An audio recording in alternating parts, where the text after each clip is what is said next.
بسم الله الرحمن الرحیم. څنګه چې تاسو ته پته ده زمونږ د پولیس آی جی پی صاحب زمونږ مشر چې دی د هغوی د ویژن دی او بیا د هغوی د ویژن په تایید کې او دغه کې په سپورټ کې زمونږ د آر پی او صاحب او ډي پی او صاحب خصوصي هدایات دي چې تاسو په علاقو کې دشمنیانې ذاتی رنجشونه چې دي دا ختم کې پبلک او کمیونټي انګیج کې نو مونږه همداغي په آرډرز باندې فالو کوو او الحمدلله مونږ سره یو فورم آلریډي موجود دی نو مونږ هغه لږ ته نور اکټیویټ کړ او هغه فورم نن یو ډیره غټه یو معامله چې د دوو رونو د سکه د دوو فریقینو په منځ کې چې دا په خپلو کې سکه رونو او اته رونو د دې په منځ کې یو لینډ پراپرټي ډسپیوټ چلیده د تیر شوي 20 سالونه او دا ډسپیوټ چې دا ډېر یو خطرې طرف ته روانو چې دې کې خوني تصادم او دې کې جنگ جګړې او دې کې د ټوپک کوتک استعمال دغه چې و د پاسیبلیټي چې و دا رانږدې شوې وه خو زمونږ د نن ورځې کم پینل چې و هغه پینل حاجي صاحب عدالت خان او خوږ باچا چې دې دواړو په دې ایشو کې چې دا دی صرف د یوې هفتې په مسلسل او انتک مهنت باندې دا د شلو کالو مسله چې دا نن حل کړه نو زه دې ته د ډي آر سی ته بالخصوص ډي آر سی فورم ته او بیا په 13 د نننی پینل ته او د ډي آر سی چیرمن ته او ستاسو میډیا ولته ټولو ته دا مبارکي ورکوم چې زمونږ د ډي آر سی که دغه شان رفتار سره کارونه وي نو ډېر زر به زمونږ د ملک چې دی زمونږ د علاقه چې ده دا به د امن او امان ګهواره جوړه شي او د دې په دې خوارۍ په وجه باندې به زمونږ په عدالتونو او زمونږ په پولیس نظام باندې غیر ضروري کم بوج چې دی هغه به کم شي نو دې حوالې سره به دا پینل چې دی تاسو سره د دې مسلې لوګون ته انټروډکشن به درته وکړي او بیا به هغه چې په کومو شرایطو کنډیشنز باندې دا خبره حل شوې ده که مناسب ګڼید وي که دا فورم دا مناسب ګڼي نو هغه به تاسو سره شیر کړي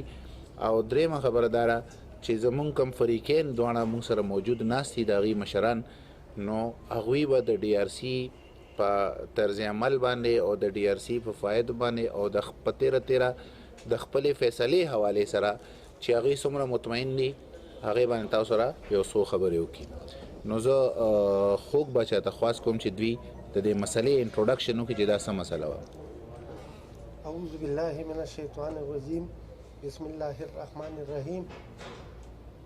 اول خو ستاسو شکریا ادا کوم میډیا والا او د دې نورو مشرانو. دا یو مسله موږ ته په 13 هفته کې راغلی یو درخواست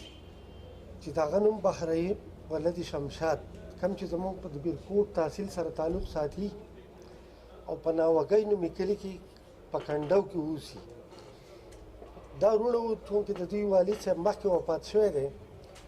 او دوی هغه ځمکې چې وي نو هغه په هغه صحیح طریقه سره ویش یې نه و شوی تقسیم یې نه و شوی. یو ورور په خپل حساب ځان خپل جدا ځای نیولی کور یې پرې جوړ کړی بل جدا ځای نیولی کور یې پرې جوړ کړی.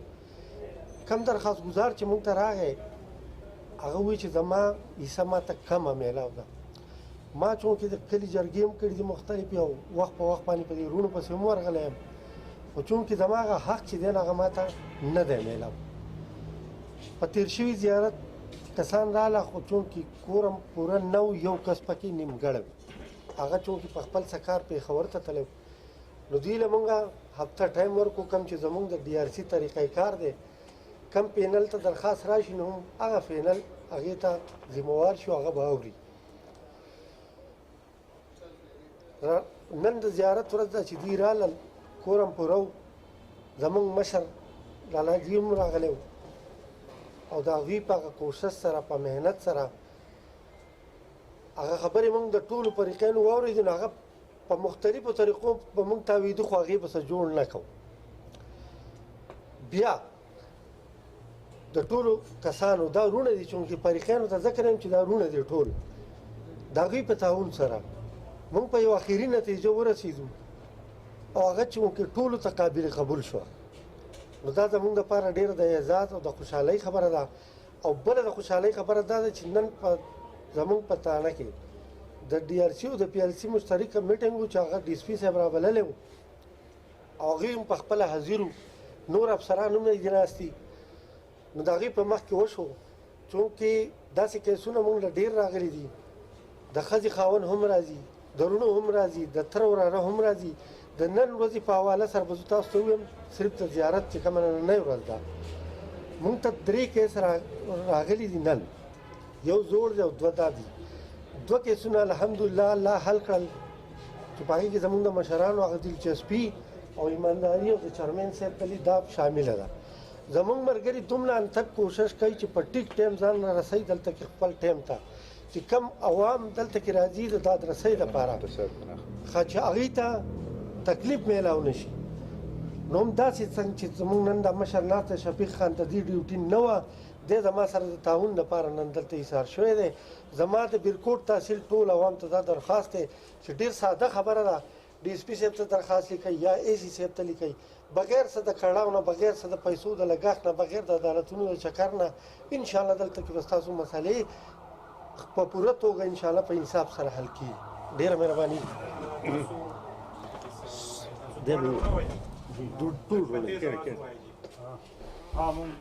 رونه و دا اوه کسرونه و زمونږ د کله تقسیم مسره وه په دې کې د یو هلک هغه کم لکه د هغوی جوړ نه راتلو اصلي خبره ده. د څونه وخت نه ستاسو مسله وه؟ دا د ډېر وخت نه و تقریبا. ورور ستا ډېر دی؟ نه هغه ځای هغه بل دی، هغه دی شلو چا سره چې ستا روغه وشوه؟ دغه ځای ناست دی. دې ټولو بیړ باندې وشو. په یړ باندې وشوه، دا ځمکه مشترکه وه، حساب کتاب ټول دغه ستاسو ځان نه دی